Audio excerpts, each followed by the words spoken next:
স্বৈরাচার ফ্যাসিস্টটা যেন আবার যেন ফিরে এসে আমাদের ওই সংসদে যেন তার আসন নিতে না পারে। নির্বাচন ব্যবস্থা সংস্কার কমিশনের প্রধান ডক্টর বদিউল আলম মজুমদার বলেছেন, জুলাই গণ আন্দোলনে যারা আত্মত্যাগ করেছেন তাদের কথা মাথায় রেখেই একটি স্বচ্ছ নির্বাচন কমিশন গঠনের জন্য সুপারিশ করেছে সংস্কার কমিশন। যারা বিচার বহির্ভূত হত্যাকাণ্ড ঘটিয়েছে, যারা বিভিন্নভাবে নিপীড়ন নির্যাতন করেছে, যারা মানবতা বিরোধী অপরাধ করেছে, কোনো রাজনীতিতে তারা যেন ভূমিকা রাখতে না পারে।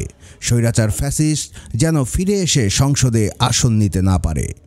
18 জানুয়ারি শনিবার দুপুরে কুমিল্লা বার্ডের ময়নামতি মিলনায়তনে কুমিল্লা বাঁচাও মঞ্চ আয়োজিত ড্রিম মেগাসিটি কুমিল্লা বিষয়ক এক সেমিনারে প্রধান অতিথির বক্তব্যে ডক্টর বদিউল আলম মজুমদার এসব কথা বলেন।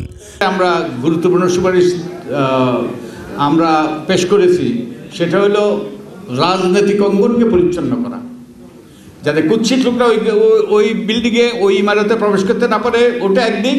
আরেক দিকটা হলো রাজনীতির অঙ্গনটাকে পরিচ্ছন্ন করা, যাতে দুর্বৃত্তরা যারা মানুষ খুন করেছে বা যারা বিচার বহির্ভূত হত্যা করেছে, যারা বিভিন্নভাবে নিপীড়ন নির্যাতন করেছে, যারা যে মানবতা বিরোধী অপরাধ করেছে, তারা যেন কোনো রাজনৈতিক দলের সাথে অন্তর্ভুক্ত না হতে পারে, কোনো রাজনীতিতে তারা যাতে কোনো রকম ভূমিকা রাখতে না পারে, সেই রকম আমরা সুপারিশ করেছি। সেমিনারে মূল প্রবন্ধ উপস্থাপন করেন সাবেক সংসদ সদস্য ও বিএনপি চেয়ারপারসনের উপদেষ্টা বীর মুক্তিযোদ্ধা মনিরুল হক চৌধুরী।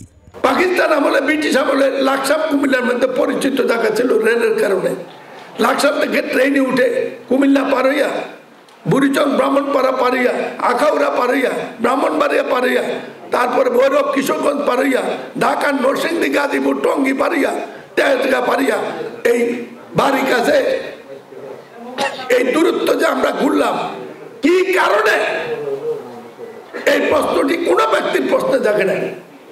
আওয়ামী লীগ আসার পরে জামি হয়ে গেল বিমা ইপিজেড, মানুষ মেনে নিল যে এখানে তাদের চাকরি হবে।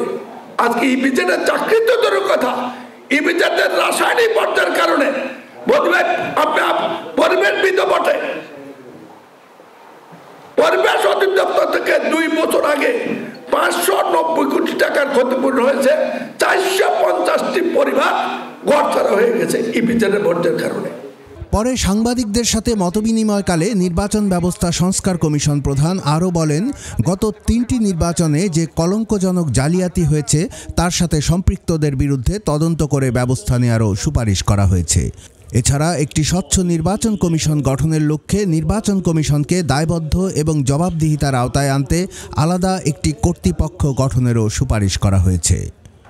সেমিনারে আরও বক্তব্য রাখেন প্রবীণ আইনজীবী ব্যারিস্টার আবদুল্লাহ আল মামুন, বার্ডের অতিরিক্ত মহাপরিচালক ডক্টর আব্দুল করিম, জেলা পরিষদের নির্বাহী কর্মকর্তা নজরুল ইসলাম, কুমিল্লা সিটি কর্পোরেশনের প্রকৌশলী আবু সায়েম মজুমদার, জাতীয় সমবায় ইউনিয়নের সহসভাপতি অ্যাডভোকেট কাজী নাজমুস সাদাত, কুমিল্লা বাঁচাও মঞ্চের সভাপতি অ্যাডভোকেট গোলাম ফারুক ও সাধারণ সম্পাদক অ্যাডভোকেট মোতালেব হোসেন মজুমদার।